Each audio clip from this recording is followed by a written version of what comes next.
July 6th saw the latest trailer for The Sims 4 Horse Ranch expansion pack. What did we learn? Hello, my name is Jennifer and welcome to my Sims 4 news video. So I'm essentially going to cover what we learned, what my thoughts were, and anything else from the trailer.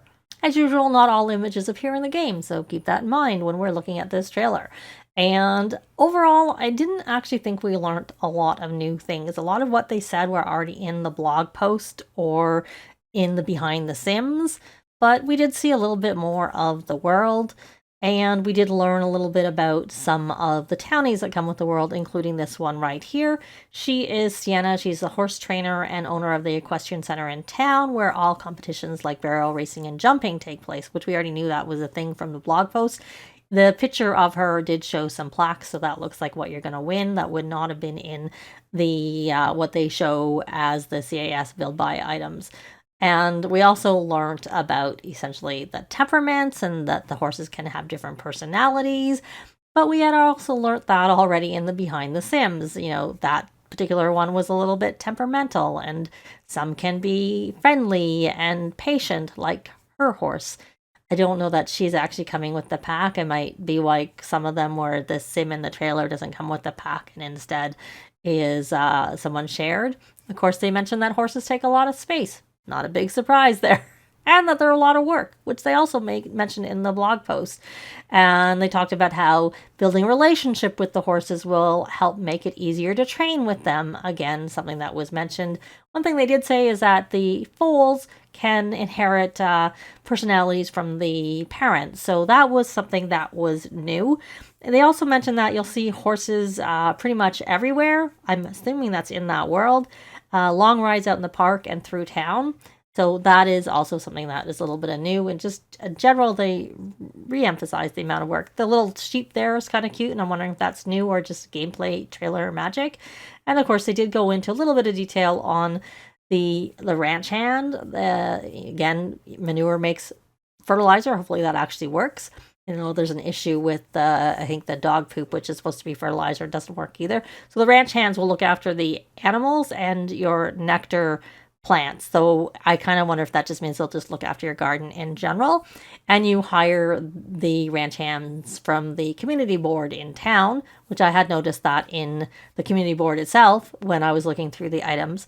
And there's different types of nectar there. And this is another townie that comes, Roberto Crinkletop, and you can learn a secret recipe, which I think is that one that helps you bring ghosts back to life.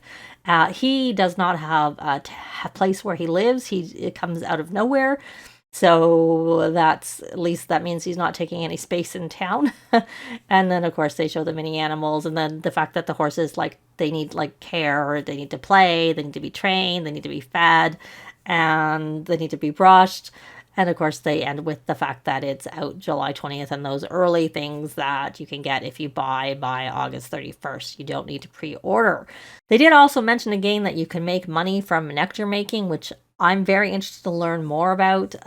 Though in the beginning, when they were showing it, you make subpar. You're not going to be as good at it. And they do show that you can make all different kinds of nectar, or they say that, but they show that you can make strawberry, grape, and apple. And they had little icons beside them, so I'm wondering if they give you different emotions, just like with juice fizzing, the different drinks can give you different emotions too.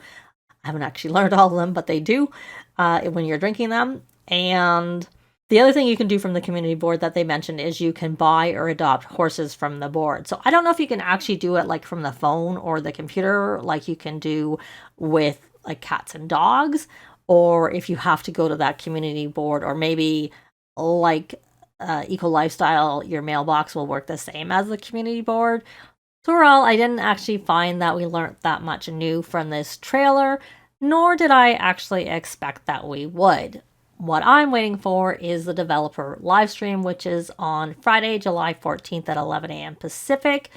And that will be on their Twitch and their YouTube. And that's usually like at least an hour. It really depends on the live stream, but they have been pretty rigid about however long they say it's going to be. If they say up front, they have not yet done that for this particular live stream. One other thing I like about the developer live stream is that you get to see them actually playing. So that's where you actually get some gameplay.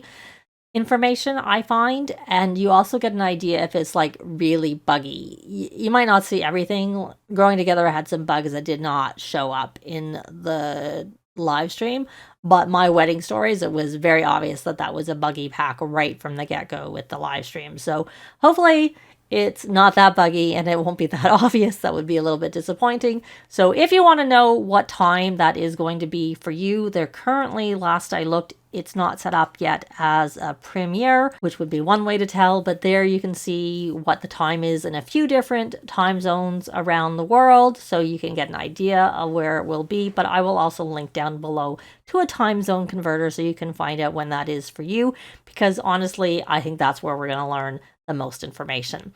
So let me know if you watched the trailer, what you thought about it. And if you, like me, thought you didn't actually learn that much from it, or maybe you saw something that I missed, I'd love to know in a comment down below. But that's going to be it for this video. Likes and comments are always appreciated, and they really help with the algorithms. Thanks very much for watching, and I'll see you next time. Bye!